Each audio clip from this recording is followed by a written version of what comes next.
Sur le parking de Roche-Béranger, notre guide Delphine nous attend.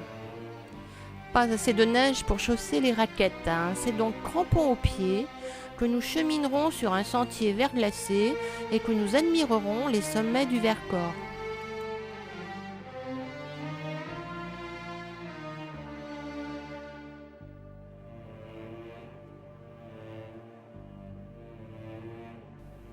Après un pique-nique à l'abri du vent, nous allons faire le tour du lac Achard.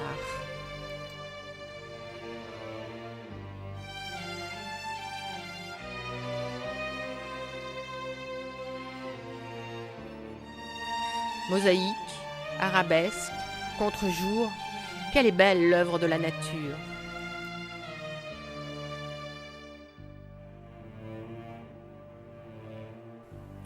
En redescendant, Delphine nous explique la formation du Vercors.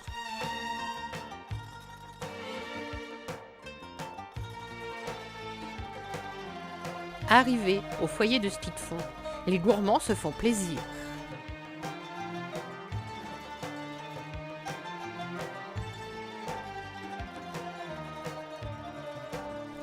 Le froid annoncé étant resté dans le village de Presles, notre guide Thierry prend le temps de nous faire un topo sur le massif du Vercors.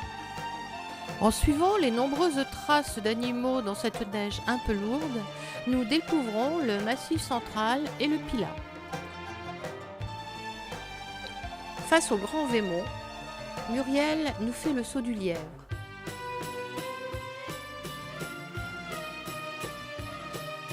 Et Thierry, avec ses talents de conteur, nous emmène au pays des légendes.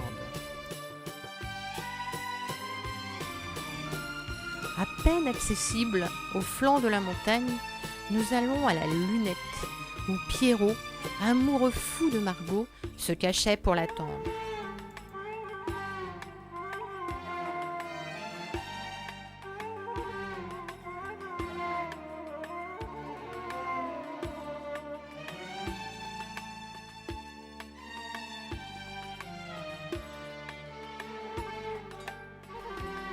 À travers les fourrés, quelle joie de se faire une bonne bataille de boules de neige.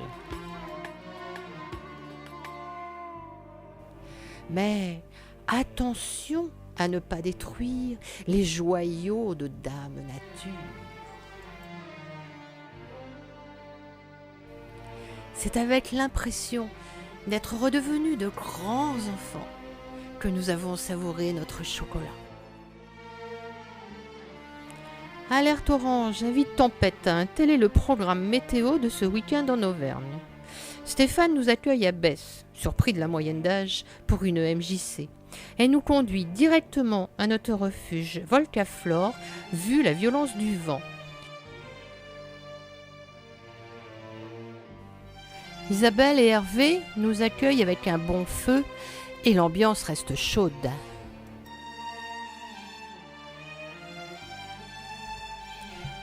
« 13h30, une accalmie.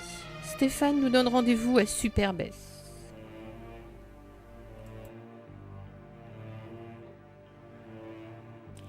La course folle des nuages et la neige fraîche rendent la nature féerique.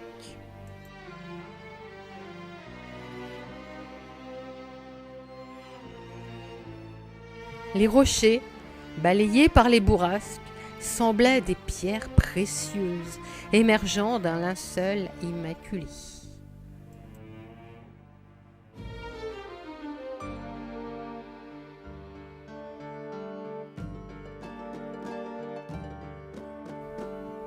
Le puits de Chambourguet, le Paillarret, un buron sur son promontoire, la chapelle de Vassivière. Tout changeait de couleur à tout moment.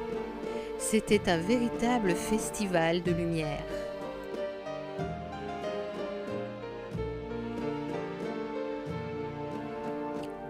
Après ce bol d'air pur, Stéphane nous conduit à la ferme des Ribages, où le brave fermier fut dévalisé par une bande de Lyonnais affamés de délicieux fromages. De retour au refuge, une surprise nous attendait. Isabelle et Hervé nous avaient mijoté une truffade, accompagnée d'un petit vin du Languedoc, servi juste à bonne température. Et rire de bonheur fusait de partout. Le lendemain matin, Stéphane nous amène au lac Pavin. La nature en noir et blanc a aussi ses charmes.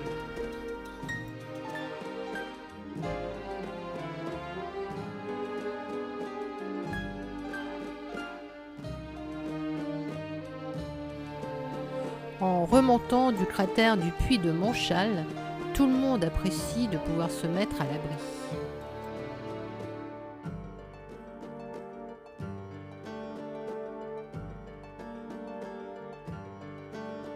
Pour mettre un peu de soleil dans cette journée pleine de grisailles, Stéphane nous lance dans un concours de la plus belle momie.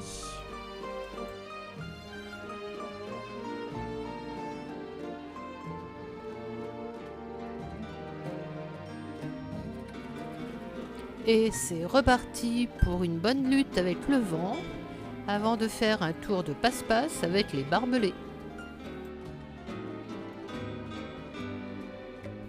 Un grand merci à Stéphane pour, malgré la météo, nous avoir offert un si beau week-end.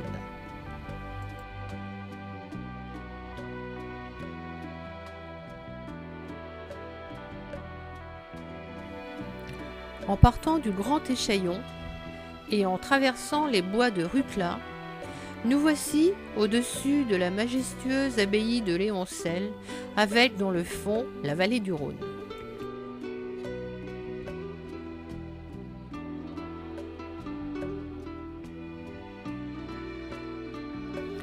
Sur les crêtes des rochers de la Sausse, les sculptures de neige et de glace nous éblouissent.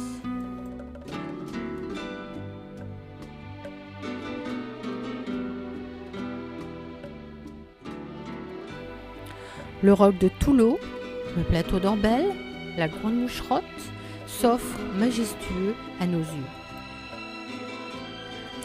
Après une petite goutte de Genepi, il fratello Anselmo, par la voix de Thierry notre conteur, nous ouvre les portes de l'abbaye. Que d'émerveillement pendant cette journée! Que de haut! Oh, comme c'est beau devant les chefs-d'œuvre du travail du vent et de la glace.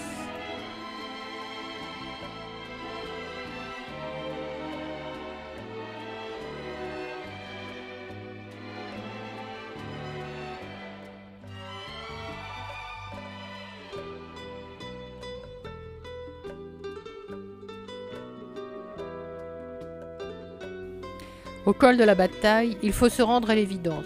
Le roc de Touleau est inaccessible. Donc, retour obligatoire par le tunnel si l'on veut savourer les petits sablés de Thierry.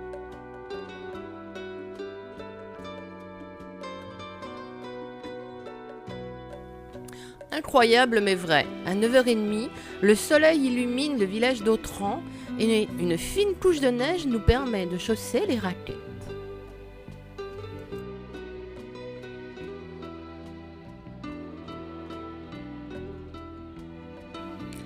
À la grotte de la Ture, Delphine nous fait un petit topo sur l'érosion des roches du Vercors.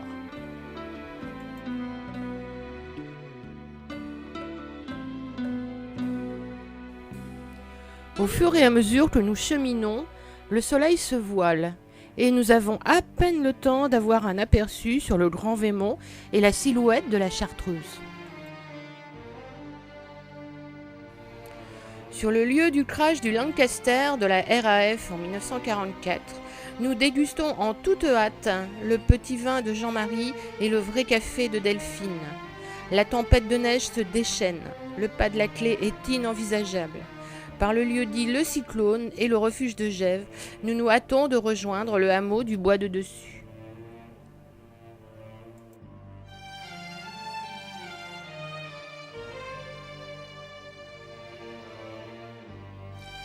Après le topo de Thierry sur l'histoire géologique du massif des Bauges, nous montons confiants vers le plan Mollard.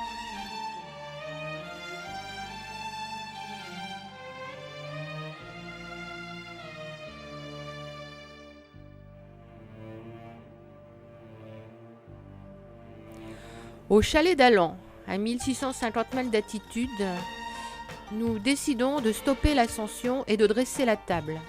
Le brouillard s'est invité.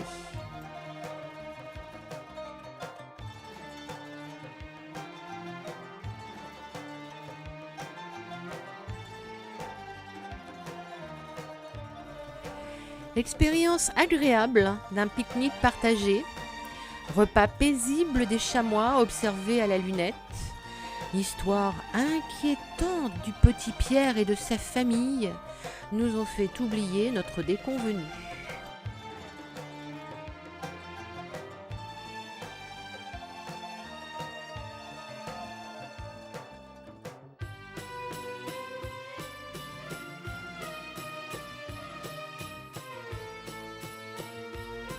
Thierry n'a pas que des contes à nous offrir, et il nous a tous bien piégés avec son lièvre blanc en carton. Et pour finir cette rando, petite pause, Kinder Surprise.